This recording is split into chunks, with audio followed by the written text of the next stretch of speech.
So I'm going to deconstruct this Vox video, and I'm going to be moving pretty fast so this video doesn't turn into a 30-minute video. Every time there's another mass shooting in America, politicians have the same idea. It's time to require a background check for anyone who wants to buy a gun. I'm one of the Republicans who does believe there should be background checks. It is an open secret that the existing background check system is broken. Oh, I have an appetite for background checks. We're going to be doing background checks. Here's what they want to change. Right now, gun buyers in the US only have to go through a background check at a gun store. But they don't have to go through one if they buy a gun from an unlicensed dealer, like at a gun show or a private sale. Lies, lies, lies, lies, lies. A gun store is not the only place where you're required to get a background check. You're required to undergo a background check when you buy a gun from a dealer at a gun show. Yes, there are private transactions at gun shows, just like they are in Chili's parking lots, people's homes, and anywhere else people decide to meet and sell their personal property. Even still, criminals rarely get their guns from gun shows. The Department of Justice found that all of the ways that criminals get guns, less than 1% of criminals get their guns from gun shows. Less than 1%. But with universal background checks, everyone who buys a gun would have to go through one. Pretty much every American is in favor of this. Oh, please. They conducted that Gallup poll days after the Las Vegas shooting. What do you think people are going to say when you ask them a vague-ass question like, should we require background checks for all gun purchases? Right after the worst mass shooting in American history. Not to mention, they changed the question from the one they used in the 2015 poll. The 2015 poll question specified that the law would use a centralized database across all 50 states. And the support was not 96%. It was 86%. Admittedly, that's not a huge difference, but it does beg the question as to why they'd make the question more vague instead of being more specific. Maybe because they know that if they use specifics about universal background checks, people wouldn't go for it as much. Just saying. There's only one problem. Universal background checks won't solve America's gun crisis. Nope, they sure won't. Been saying it for years now. And let's be very clear, with over 65% of gun deaths being suicides, America does not have a gun crisis. Gun violence isn't even the top 10 leading causes of death in America. More people die from the flu than they do from gun violence. So if America has a crisis, it's the flu, not my 6-hour P320. But there's something else that might. To understand how background checks work, it helps to imagine two very different people who both want to buy a gun. The first person is dangerous. Maybe he has a history of domestic violence or mental illness. And most importantly, he has a record. And the second one is not dangerous. He just wants a gun for protection or to go hunting or because shooting guns is kind of fun. I just want to point out that we've been dancing around this issue for long enough. The Second Amendment has nothing to do with hunting. It's about protecting people's ability to fight off a tyrannical government, foreign or domestic. It's time for people to start acknowledging this. They don't like to say this because, well, no one wants to believe that they'll have to fight a government, much less their own. Yes, it's a scary thought, but you need to only look at what's going on in Hong Kong and Venezuela to see that it's very much possible. The only thing governments respect and fear is an armed civilian population. It is a deterrent against the tyrannical aspirations of any government. Yes, even our own. We should be embracing this, not vilifying it or sugarcoating it. We're the only population of people that have this power. So stop trying to give it away. Before either one can buy a gun, they first have to go through an FBI instant background check. And I mean instant. It only takes an average of 108 seconds to get a response from the FBI's database. She emphasizes instant as if we're not living in the golden age of instant information. I could find Einstein's theory of relativity by yelling, "Hey Google," while sitting on my living room couch, eating Popeye's chicken sandwiches and playing Modern Warfare. Of course the background check is instant. But as you'll see, she emphasizes this because their solution is basically making the gun purchasing process take as long as possible, giving you the illusion that it makes the process more effective. That database is made up of records sent in by state police and other agencies, and it's checked to see if the buyer has things like a criminal record, addiction, a restraining order, or has been hospitalized for a mental illness.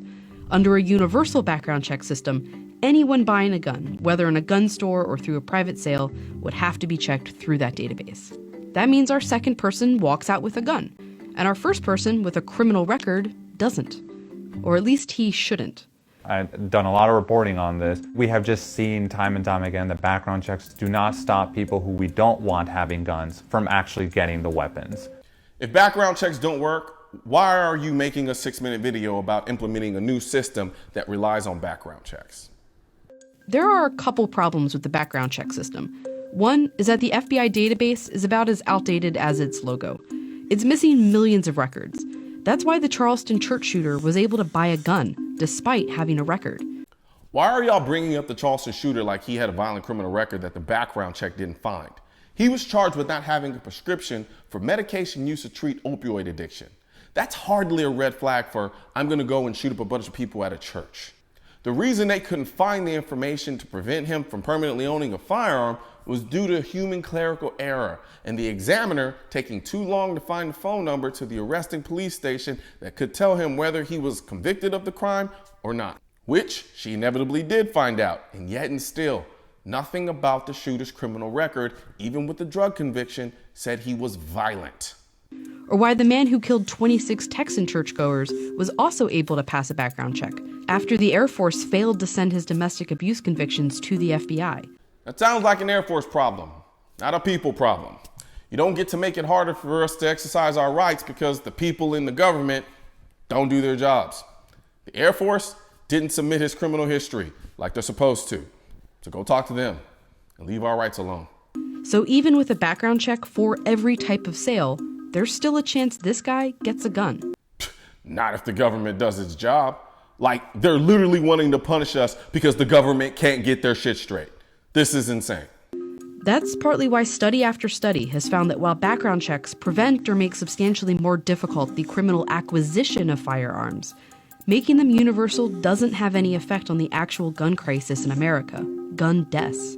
A Johns Hopkins study of California, where comprehensive background checks were implemented in 1991, found that the law was not associated with changes in firearm suicide or homicide, thanks in part to those incomplete and missing records. And you'll later learn that their solution to this is, well, you guessed it, more background check. The other problem with background checks is that they only look at good people and already bad people, but there is an in-between. The background checks are supposed to catch people who have a record already. It just misses all the people who haven't done anything bad yet, but might do something bad in the future. Herman is not advocating for a Minority Report situation. Except that's exactly what he's doing. Owning a gun is a right, not a privilege. You can't deny someone the right to own a gun when they haven't committed a crime, much less convicted of one. That's the very definition of a minority report situation. How dense can you be? He's talking about someone like this guy, who's also dangerous, but who doesn't have a record. Under a universal background check system, he could get a gun in 108 seconds. So you're just gonna throw up some Minecraft character and call him Dangerous Man 2.0 and not tell us what it is that makes him so dangerous? They literally just made up a third category of dangerous and said, trust us, he's dangerous. He hasn't committed any crimes, but he's dangerous. And y'all wonder why we're against red flag laws? But there's another system that could prevent this. 12 states in DC have gone one step further and established a licensing system. How's it different? Well, here's how it works in Massachusetts. Before you ever go to a gun store, you first have to take a firearm safety course. Then you have to go to the police department and submit an application, give references, and give your fingerprints for a background check. Then not only is the FBI database checked, but all local law enforcement agencies, wherever you've lived, are directly contacted, along with the Department of Mental Health. That entire process in Massachusetts usually takes about 3 weeks, and most people, about 97%, pass. Here's what this video is not telling you about Massachusetts' system. They have 40 days to approve or deny you. Then after that, it can take up to 6 weeks just to process your license after being approved. It can literally take up to 3 months just for you to get a license to buy a gun. And let's be real, if it takes longer, do you really think there's anything you can do about it?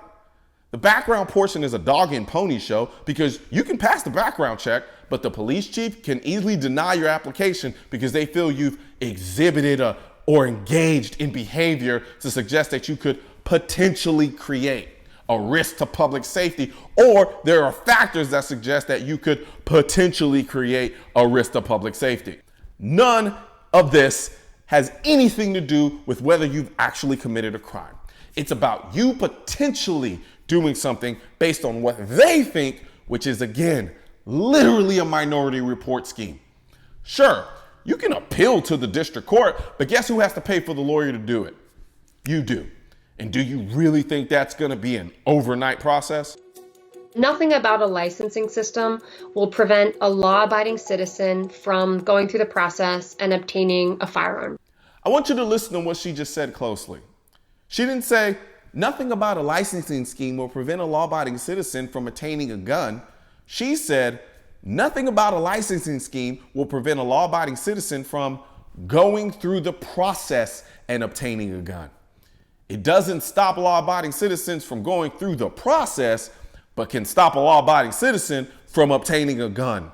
Considering the whole scheme is predicated around stopping people who they think are dangerous but haven't committed a crime, yeah, nah, you ain't slick.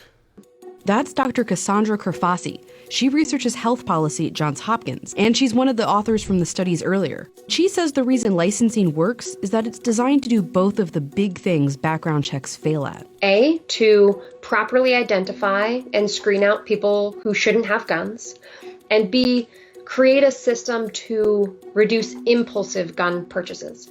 The licensing system is more comprehensive than the one database background check system, so our criminal will be reliably denied a gun.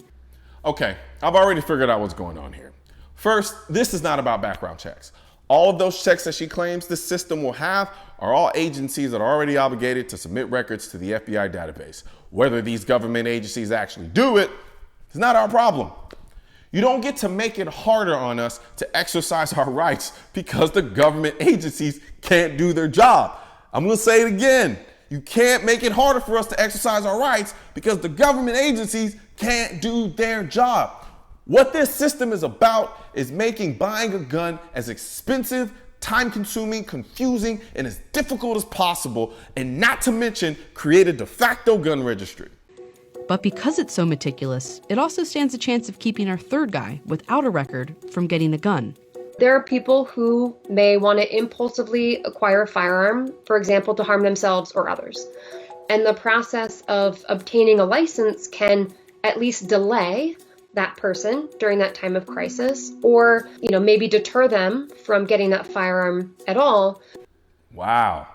Like, she literally just told you that the whole point of this scheme is to make buying a gun so hard you won't want to do it. Do you know how incredibly messed up it is to make exercising a constitutional right so much of a burden that you won't want to do it? This is insane. Imagine having to go through a 3-week process before you can exercise your First Amendment rights. People would lose their minds. Not to mention, they're literally telling you this system would deny people the right to own a gun who don't have a criminal record. This is mind-boggling. In 1995, Connecticut implemented a licensing system. Over the next 10 years, they saw a drop in gun homicides and gun suicides. Compare that to Missouri, which once had a licensing system but got rid of it in 2007. Over the next decade, they had a huge spike in gun homicides and gun suicides. In both states, there were lots of factors involved, but researchers say this shows that licensing works. So I addressed this Connecticut stat in the past video where I was responding to Cory Booker, who is also advocating for the same nonsense. Check it out. Guns. Why is licensing guns the solution? Well, first of all, it's evidence-based. We know it works. In states like Connecticut that have done it, they have seen 40% drops in gun violence, 15% drops in suicide rates. Cory, you can't claim Connecticut's 40% drop in gun homicides is because of gun licensing. There's been a 49% drop in gun homicides across the country since '93. Hell, Texas gun homicides went down 40% after passing concealed carry and having no license requirement. Can you say false attributions? It's also pretty popular.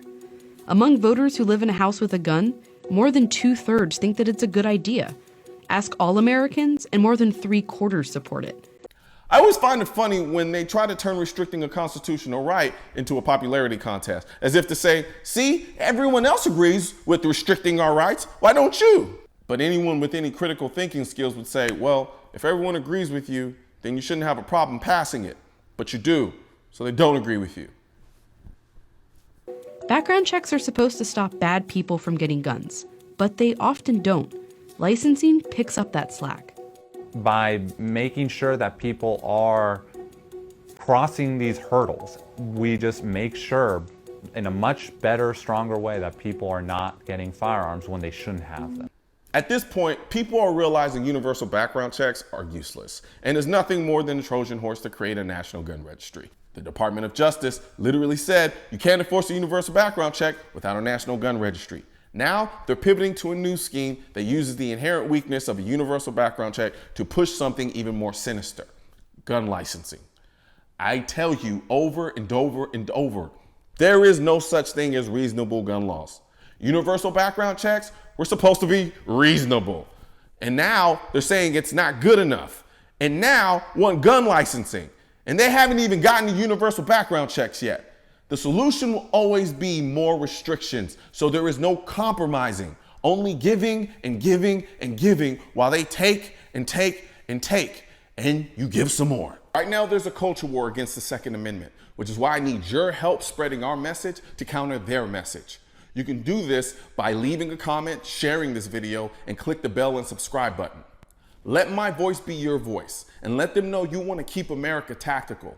Because the right to keep and bear arms shall not be infringed wasn't a suggestion, it was a directive. Also, if you're wondering where to get your I will not comply, I lost all of my guns in a boating accident, the AR-15 is protected by the Second Amendment, and your state-specific Keep America Tactical shirts, click the links in the description section of this video.